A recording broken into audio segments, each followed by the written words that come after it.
I was counting the morning birds on the power line when I found the slip taped to my gate. The notice wasn't loud, but it felt like a shout. An emergency vote, 48 hours out, to force me to cut the top rail off my fence for uniform sightlines. I stared across the Willow Creek Cul-de-Sac at identical lawns breathing damp air after sprinklers, quiet, orderly, harmless. My fence wasn't a fortress. It was a safe barrier on a corner lot where delivery vans roll a little careless and fast. The board's letters said standards matter. I believed safety mattered more. I am not the kind of neighbor who looks for a fight. I fix my mailbox before anyone can complain and trim my shrubs in a straight line. I had even painted the fence in the association's approved driftwood tone, the one that fades into late afternoon light. The difference is 3 inches of height above the recommended line, an allowance that bends with corners and slopes if you read the rules beyond the first paragraph. The board's wording insisted every fence should sit at the same height to protect sightlines. Mine broke the silhouette by a glance, not a shadow. The letter named one person as the complainant, the architectural chair everyone calls precise behind closed doors. I'll call her Ms. D. I've seen her checking mailbox flags at sunrise as if she were reading the cul-de-sac's pulse. She isn't cruel, exactly, she's thorough. She believes a street is a diagram first and a place for families second. But the vote, only 48 hours away, felt less like a diagram and more like a countdown. I carried the notice inside and laid it next to a stack of papers I keep in a labeled folder. That folder holds the backbone of my comm, the approval emails, the color chip with the code, and a map of the corner radius from my welcome packet. It also holds the first piece of evidence I would lean on later, a courtesy notice dated May 12 showing the board's own acknowledgement that corner lots must be evaluated case by case. Seeing that date steadied my breathing. It meant someone had looked at my lot and written that flexibility existed. The paper smelled faintly of ink and dust from the drawer where I keep spare cabinet knobs. I thought about how this would sound on a channel where people binge a good HOA revenge story. You start with the deadline, of course. You count hours, not days.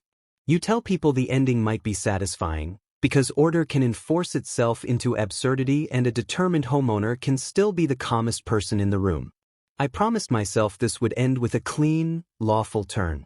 Mistakes would be recorded, not shouted at.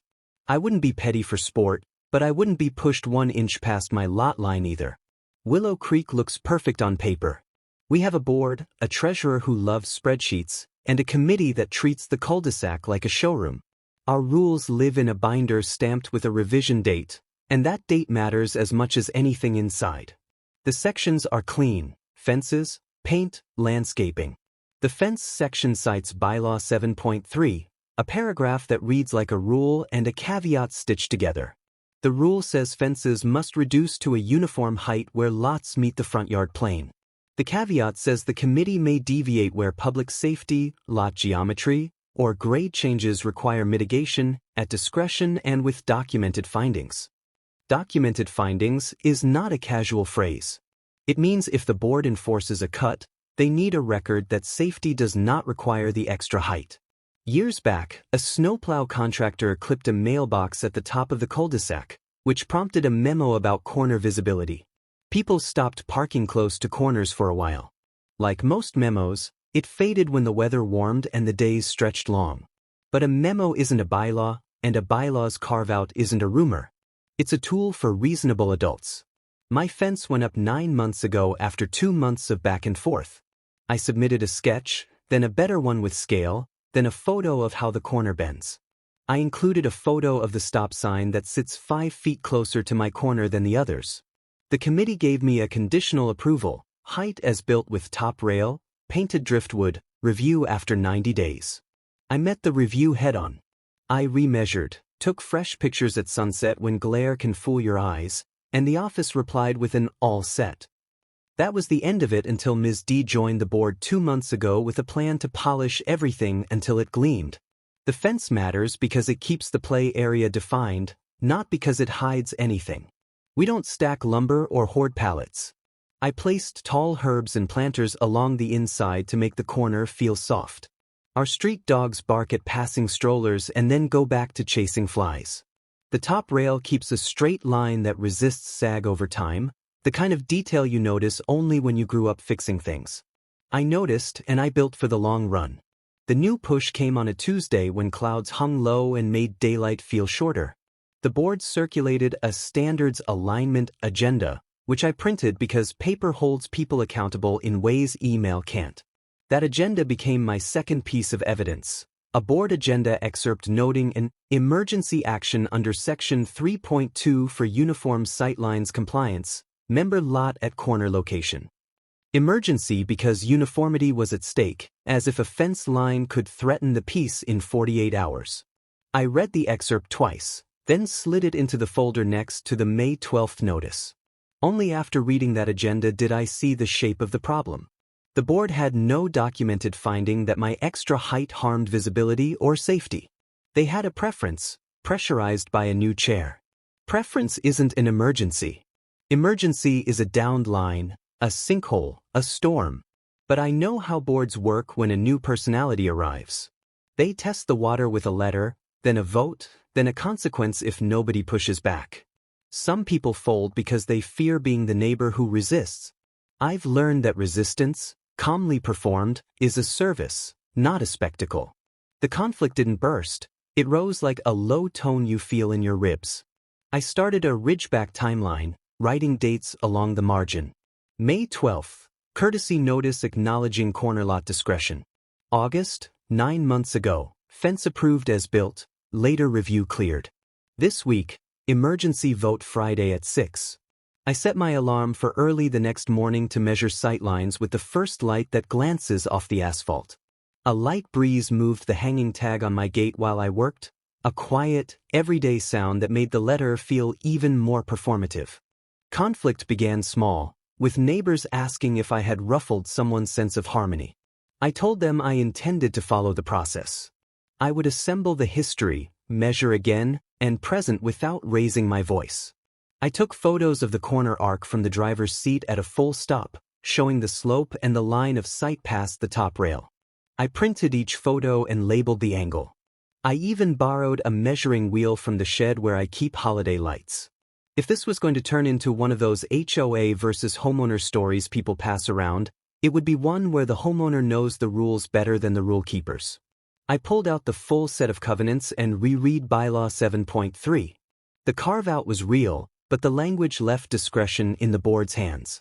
That is where many fights die, inside words like discretion. But the board's discretion can't erase a county rule. Our county has a setback code that treats safety fences differently near corners, allowing additional height where the right-of-way bends and where a barrier protects a play space within a certain distance. I knew this because I had skimmed the county site when I submitted my original sketch. I hadn't needed the code then because the board had agreed. Now, I printed the relevant page and highlighted the exception. I am not a lawyer, and I won't present myself as one. But I can read a code and understand its spirit. The county's text is written for practical outcomes.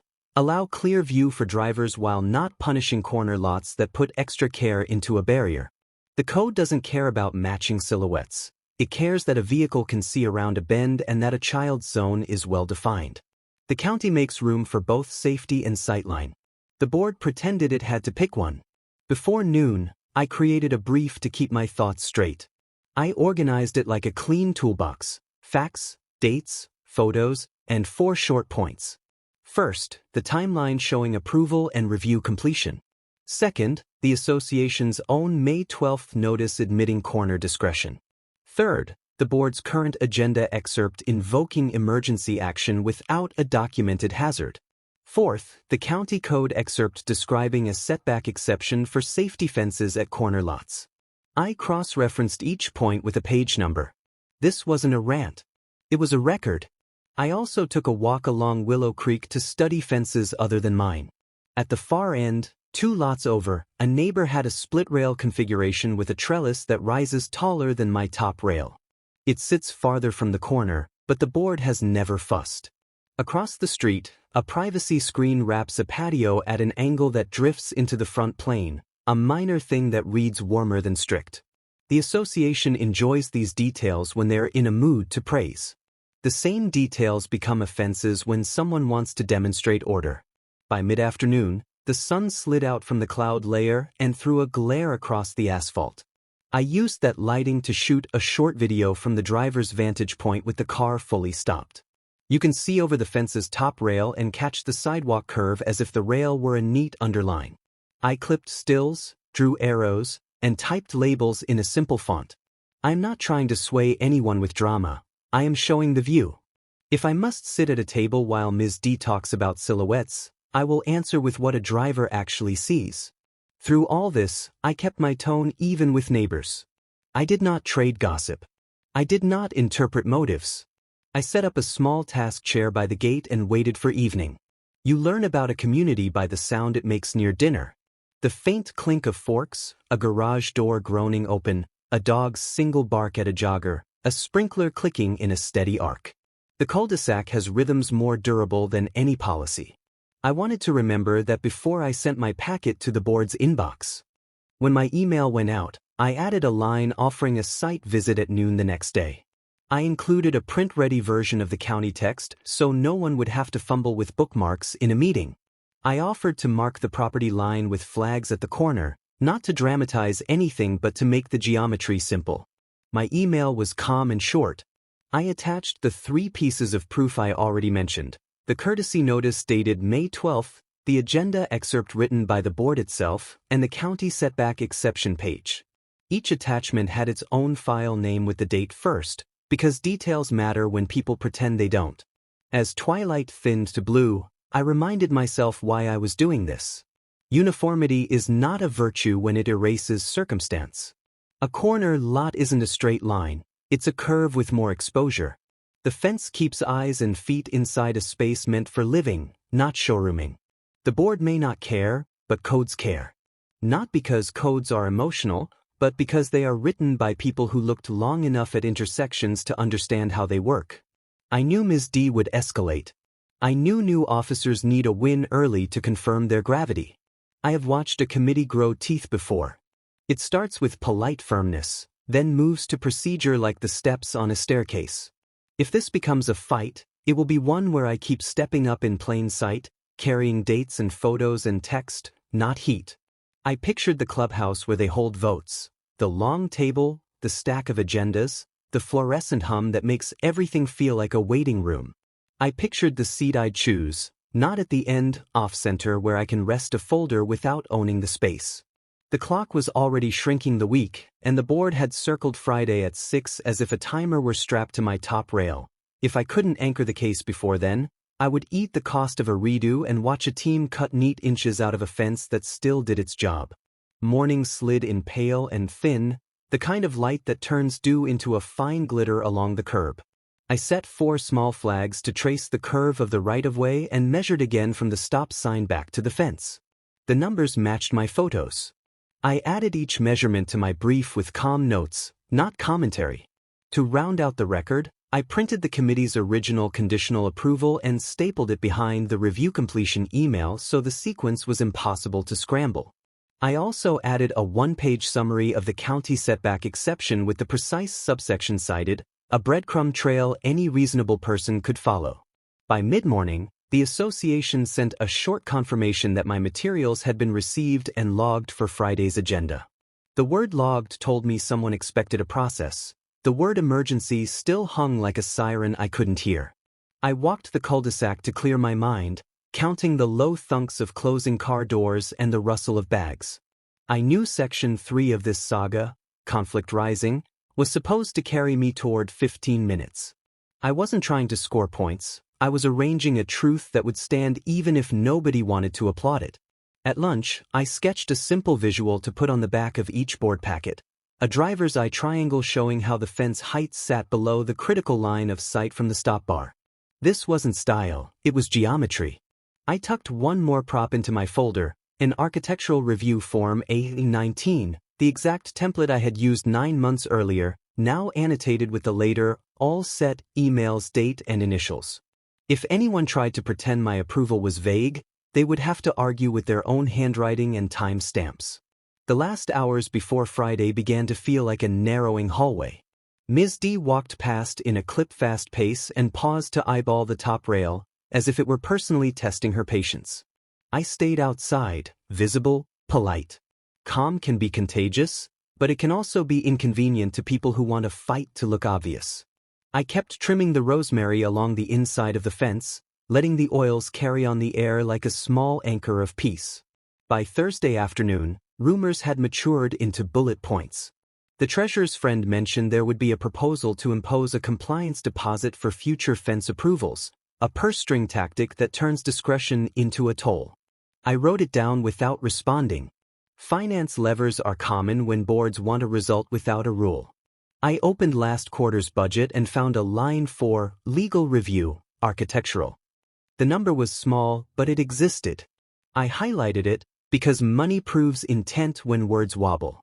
I also printed a fresh copy of the board's standards alignment agenda and circled the sequence: call to order, minutes, emergency action under section 3.2, member comment, vote.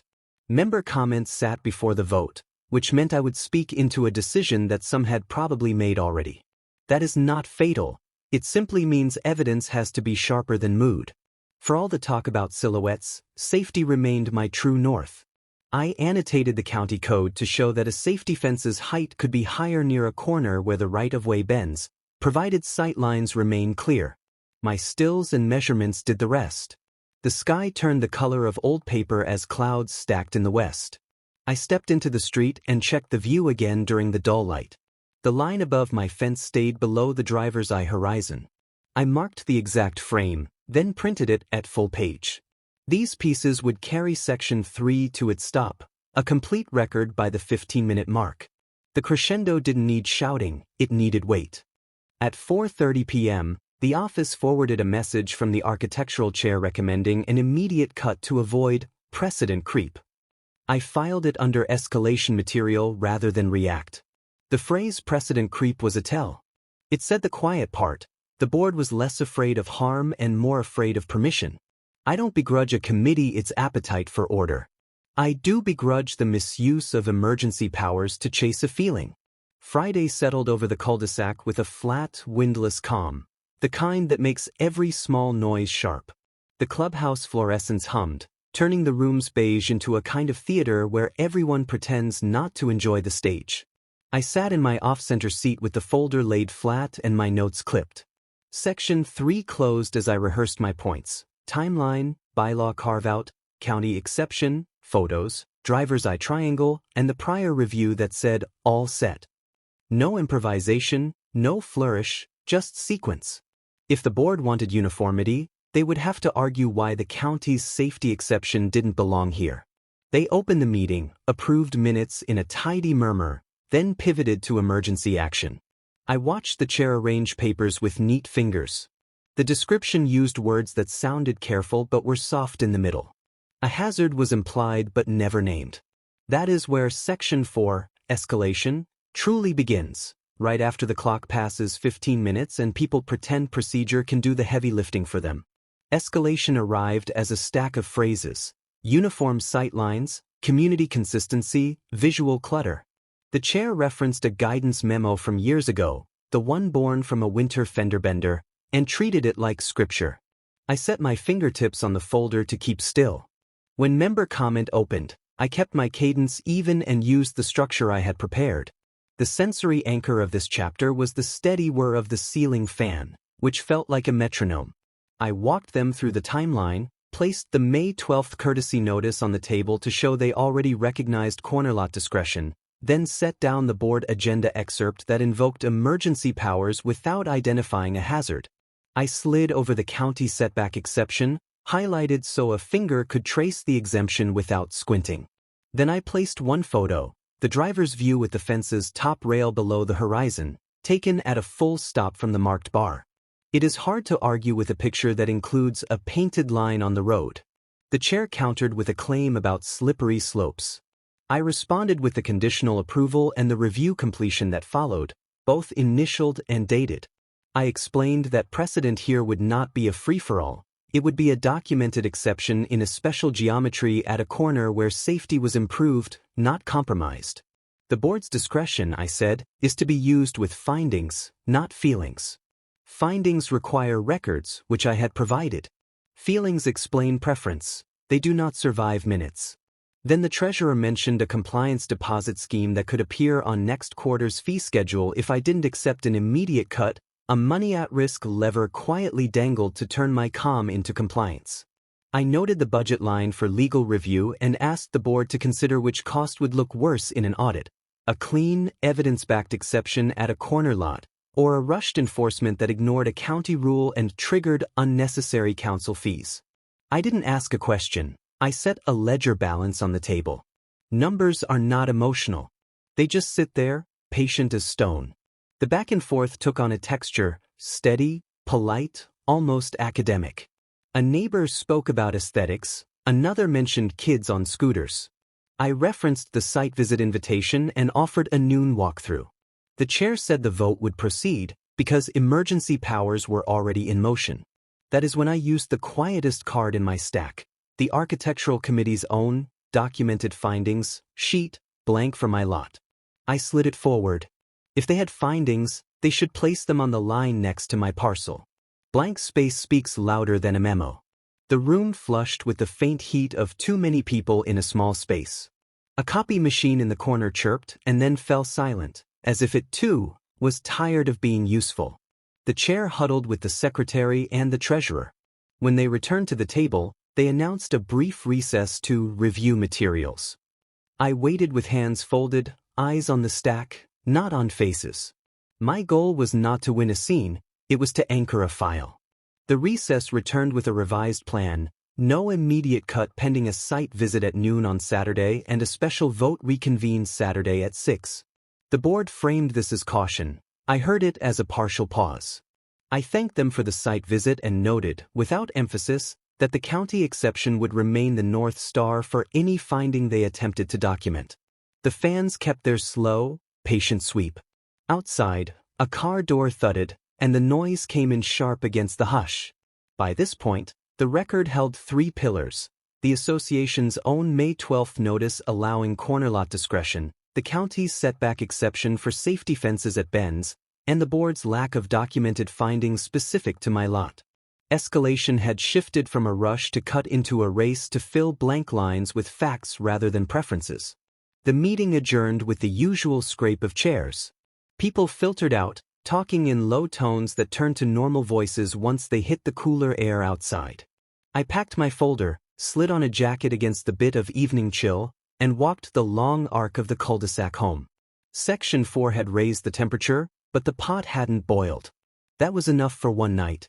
Saturday noon carried a thin blue sky, bright enough to make shadows crisp along the curb. The chair, the secretary, and the treasurer arrived 5 minutes early. I had already set the flags, printed copies of the driver's view, and placed a small tape measure by the corner. I kept my tone even and avoided reenacting the meeting. I asked them to stand behind the stop bar and look straight ahead. The rail stayed below the view. The sidewalk curve remained visible. The scene spoke without my narration. The treasurer crouched to check the slope where the grass meets the sidewalk. The chair paced the arc slowly, counting steps, eyes flicking to the top rail. The secretary took photos. I stayed outside the frame unless asked to point at measurement marks. The air smelled like cut grass and the faint metallic tang you get when the sprinkler heads retract. I added one more item to the record: the association's safety memo from winter, the one about corner visibility after the plow incident. I had printed it and highlighted the part that referenced parked vehicles near corners as the primary hazard. Fences weren't named, visibility and obstructions were. I said, plainly, that I was proposing a written covenant between safety and uniformity, a finding that this fence improves predictability for drivers and protects a play zone without blocking the view. We closed the site visit with the chair noting they would reconvene at 6. I thanked them for their time and returned the tape measure to the hook by the shed. My hands shook once, not from fear but from the slow burn of concentration. Section 4 was spent. Now Section 5, retaliation, needed to begin without bluster. I had no interest in theatrics. I had every interest in consequence. For retaliation, I did not swing a hammer, I stacked page numbers. I prepared a short, bound packet titled, Findings Draft, Lot A at Willow Creek Corner, not as a trap but as a service. It included the county exception text, my measurements, the driver's triangle, the May 12th courtesy notice, the earlier approval and review completion, the safety memo's language, and a concluding statement that the top rail sat below the driver's sight line from the stop bar under multiple light conditions. I left a slot for the board to fill with their signature and date. If they wanted discretion, I was handing them the shape of it with the edges sanded. I also drafted a letter to myself, not to send, but to read into the record if needed, that I would place a compliance deposit on hold in escrow only if the board documented a hazard specific to my lot and tied it to a clear standard, not a preference. This was not a dare, it was a boundary written in plain English. Money would not move unless facts moved first.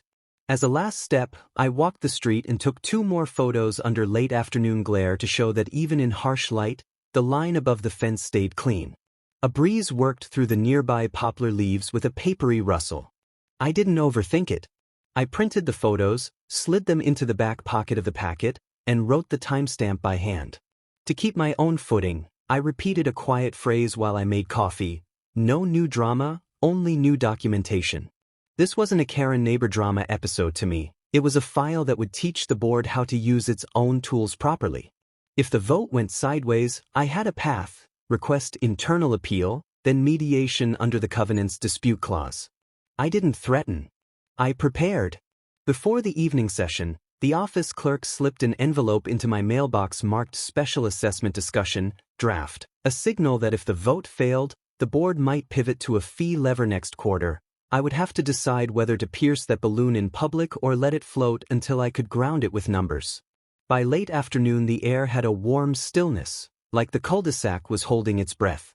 I set the bound packet, Findings Draft, on my hall table and added one last page.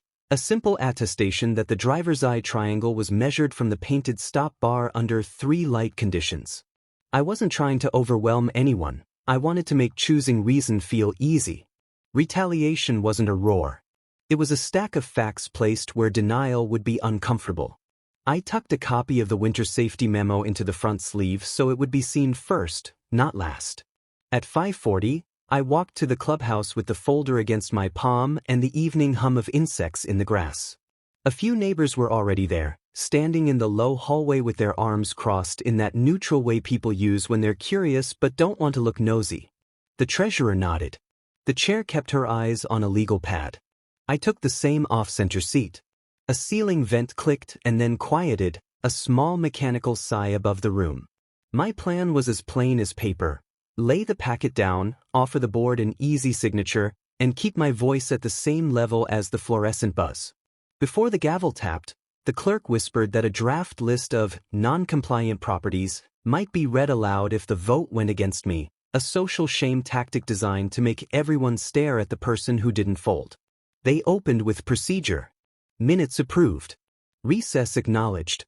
The chair described the noon site visit in careful terms, conspicuously avoiding the word hazard.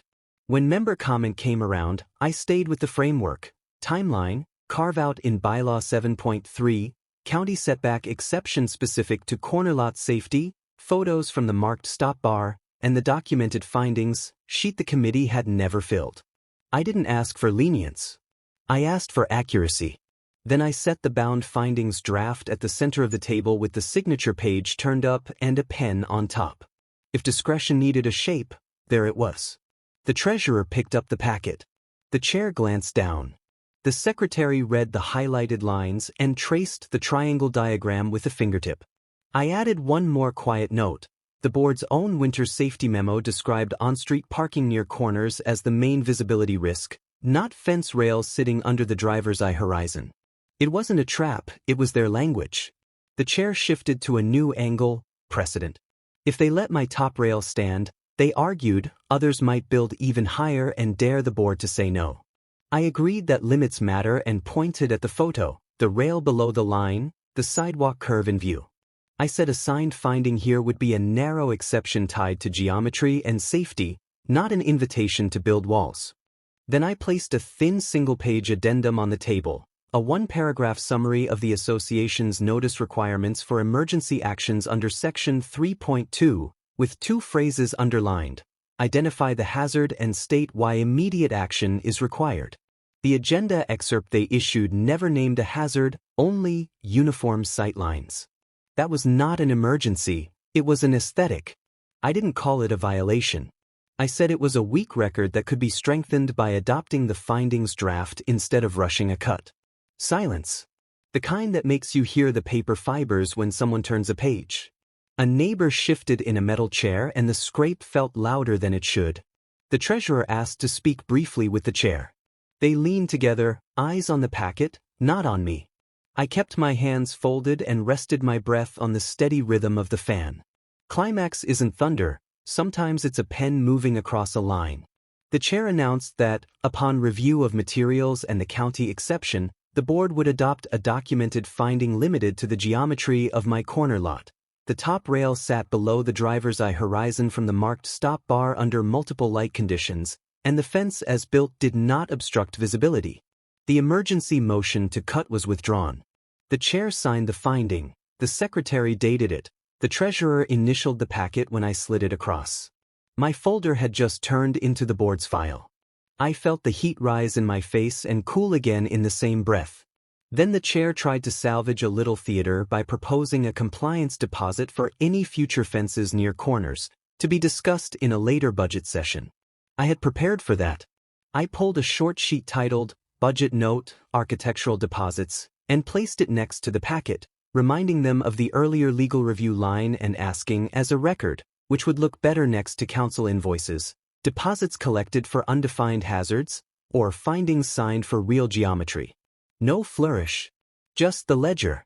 The chair floated one last angle, a legal consequence dressed as courtesy. If I didn't accept a voluntary reduction now, and any incident occurred later near my corner, the board might regret having allowed the exception. I let the words hang, then pointed to the signature they had just placed and the county exception they had cited, the only insurance against regret being a record built on facts. They moved to a vote to accept the finding and close the matter. Hands rose. A majority held. The file was real. The board turned to non-compliant properties, but the clerk kept that list in their folder.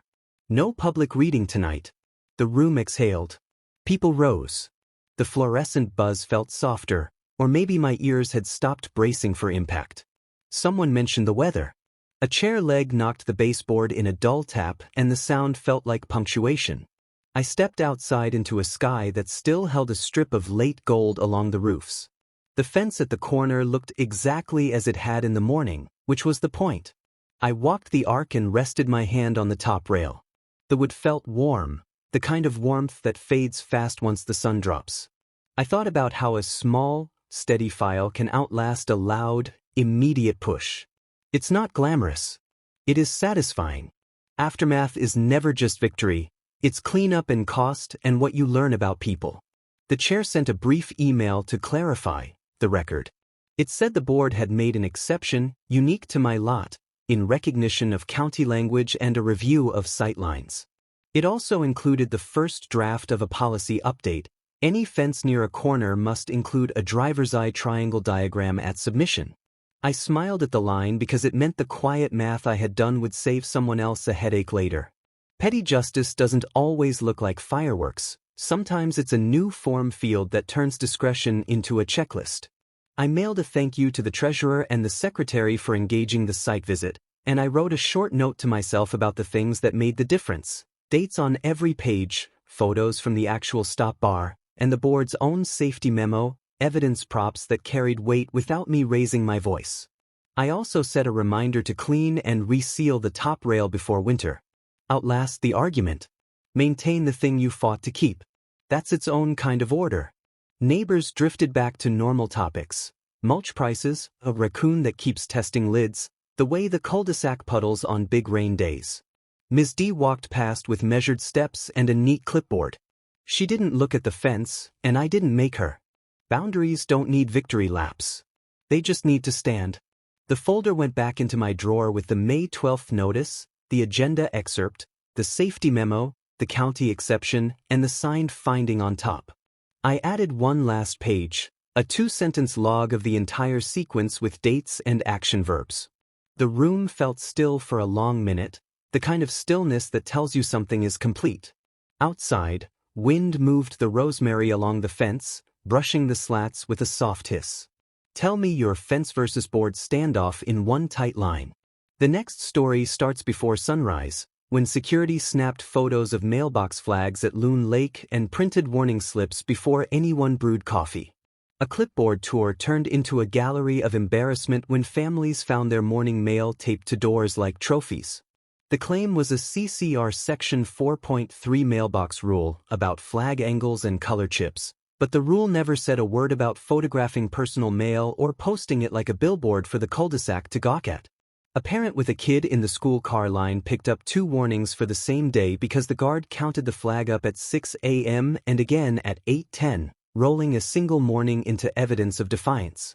In that one, a body cam log tells its own story, and a federal postal regulation becomes the quiet lever that moves a policy no clipboard can prop up.